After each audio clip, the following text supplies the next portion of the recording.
Buenas tardes, chicos. El día de hoy vamos a trabajar en la clase de ciudadanía. El tema que vamos a trabajar el día de hoy son las asambleas nacionales constituyentes desde el siglo XVIII.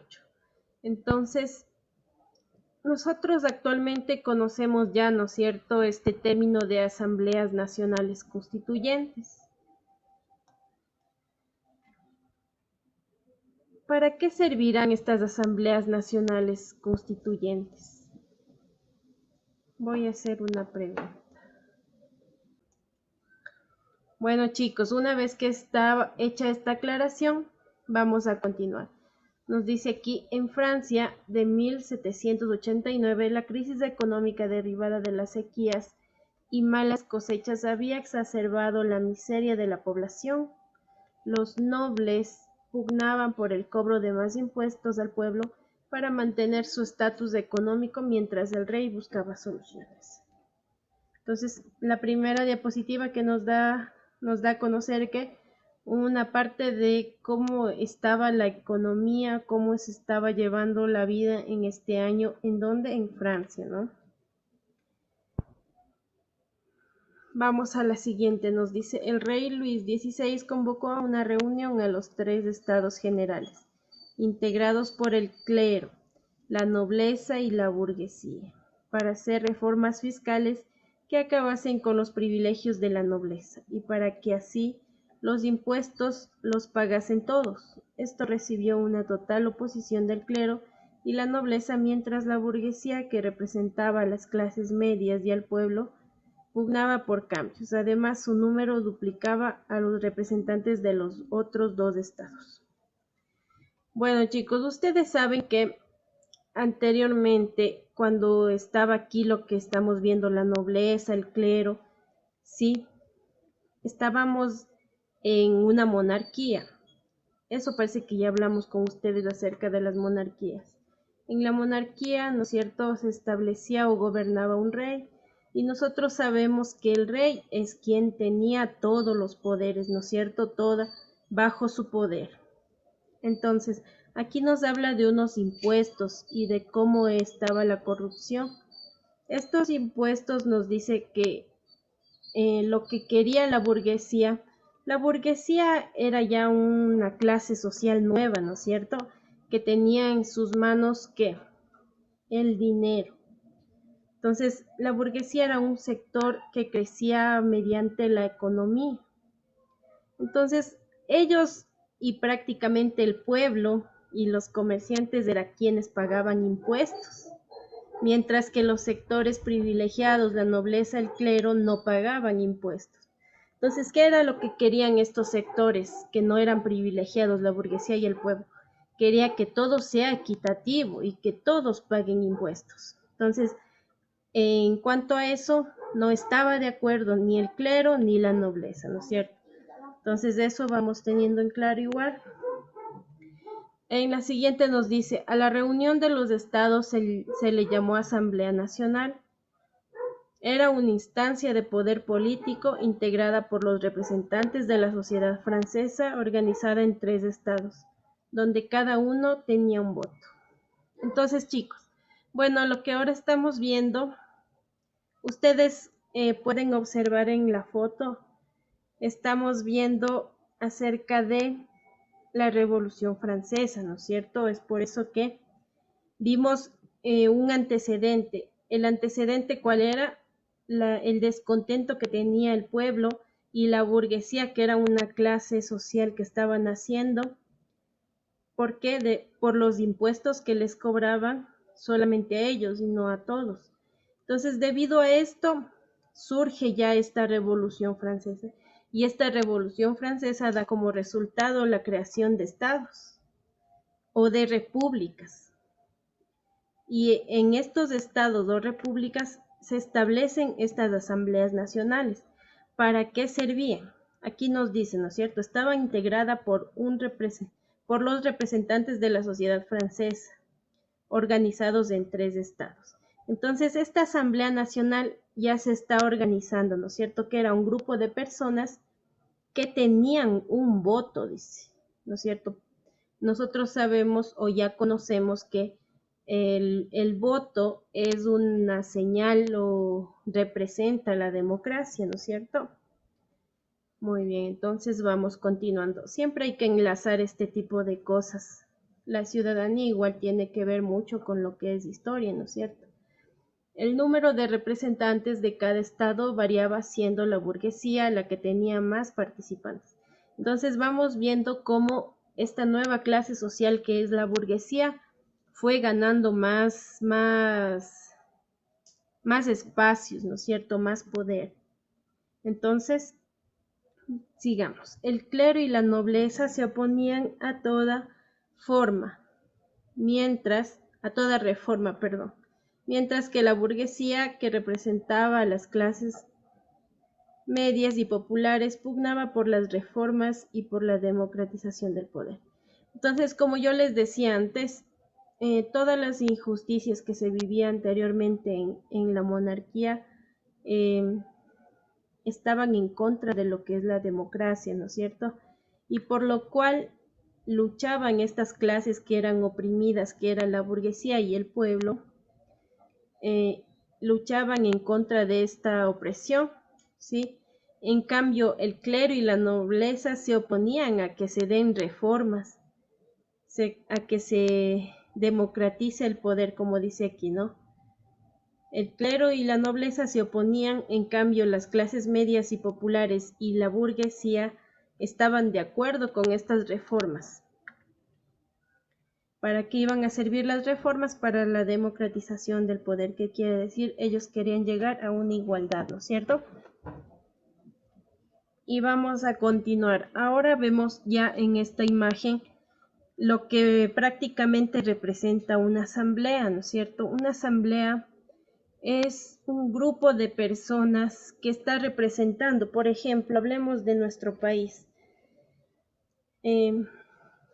La Asamblea Nacional recoge, ¿no es cierto?, a cierta cantidad de personas que están representando a cada una de las provincias del Ecuador, ¿no es cierto? Y según la cantidad de población que tenga cada provincia, existen un determinado número de asambleístas.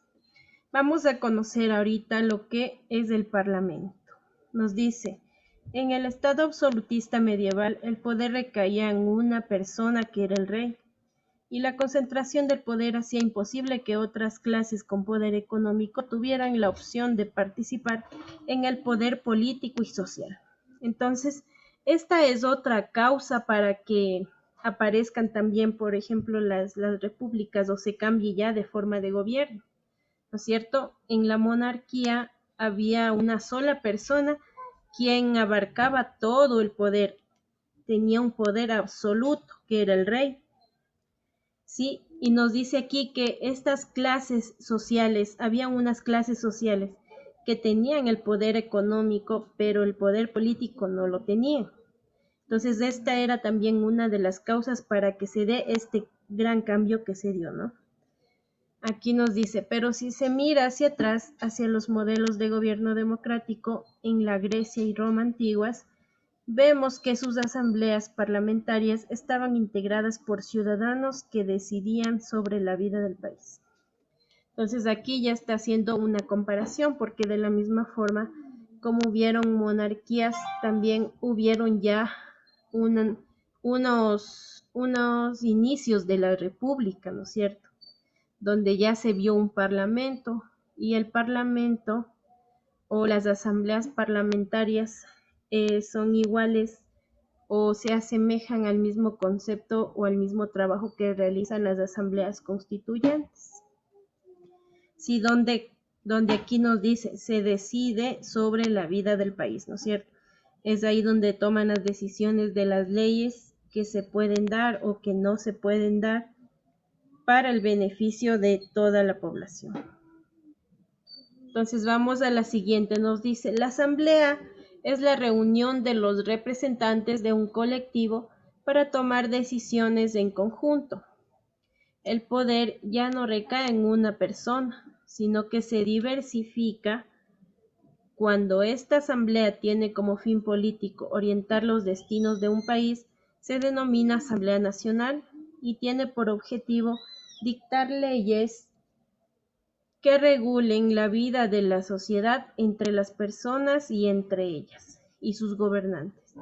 La máxima ley de un país es la Constitución, y cuando se va a crear esta ley, la Asamblea Nacional pasa a llamarse además constituyente. Entonces, chicos, esta asamblea, como les digo, como ustedes pueden observar en la imagen, ¿no es cierto? Es un grupo de personas que se reúnen para tomar decisiones en conjunto, que esto ya corresponde a la república, porque en la monarquía hay una sola persona quien toma las decisiones acerca de todo. En cambio, la asamblea tiene un objetivo, ¿no es cierto? Llegar a un consenso y tomar decisiones para el beneficio de toda la población.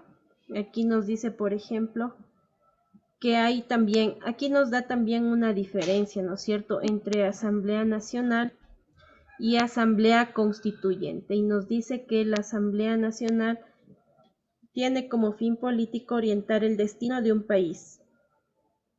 Eso es una Asamblea Nacional. Ahora, nos dice que la Asamblea Constituyente, nos dice la máxima ley de un país es la Constitución. Entonces, cuando se va a crear esta ley, la Asamblea Nacional pasa a llamarse además constituyente, es decir, que cuando la Asamblea tiene el trabajo de elaborar leyes para un país, ¿no es cierto?, ahí ya se convierte también en Asamblea Constituyente. Es decir, que es un poco más de responsabilidad, chicos. Vamos a la siguiente, nos dice, el modelo francés, junto con el estadounidense, sirvió de inspiración a las colonias americanas que buscaban terminar con el poder de las monarquías europeas para independizarse y crear sus propias formas de gobierno. Entonces, chicos, aquí nos dice, así como tuvieron causas, ¿no es cierto?, para que se dé, por ejemplo, la Revolución Francesa, que ya vimos anteriormente y para qué sirvió. Asimismo, la Revolución Francesa y la independencia de Francia y la independencia de Estados Unidos sirve como ejemplo para las independencias posteriores que se dan en América Latina, cuando se independizan de la colonia española, ¿no es cierto? Y además, la Constitución que crearon en la Revolución Francesa sirve como base para la mayoría de constituciones en el mundo, ¿sí? Ahora vamos a seguir. Surgen así los nuevos estados nacionales en América, basados en los ideales liberales y bajo el criterio de la división de poderes, ejecutivo, legislativo, judicial. El poder legislativo tiene como fin integrar a la diversidad de representantes de la sociedad en espacios de toma de decisiones políticas. Entonces, bueno, chicos, aquí ya nos da un resultado, ¿no es cierto? ¿Cuál es el resultado de este proceso histórico? Es la constitución de nuevos estados nacionales. ¿En donde? En América. Esto como resultado de los ideales liberales que surgieron ¿de dónde? De tanto de la Revolución Francesa como de la independencia de los Estados Unidos. ¿Sí? Y nos dice que ha dado como resultado la división de los poderes del Estado, ¿no es cierto? Que se dividió en tres: ejecutivo, legislativo y judicial. Y a partir de esto también se crea un espacio para que se tome decisiones en beneficio de la sociedad. Y este espacio, chicos, se llamó Asamblea Nacional, ¿no es cierto? Tenemos la siguiente, nos dice, en Europa se adopta la figura del Parlamento como una instancia de decisión política, y la figura del rey deja de tener todo el poder, convirtiéndose en figura decorativa. Es decir, que hay algunos estados que no solamente tienen como forma de gobierno la república, sino que también han se ha quedado la monarquía, ¿no es cierto? Es decir, que tienen monarquía y república. Sin embargo, la monarquía ya queda como solo decir un simbolismo. No tiene decisión política ya la monarquía. Sin embargo, todavía se queda con su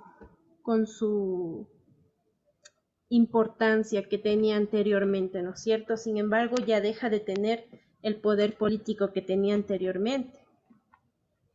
Sí, chicos, bueno, entonces eso es el tema del día de hoy. Espero que hayan entendido. Voy a pasar a hacer algunas preguntas para ver si me entendieron ya.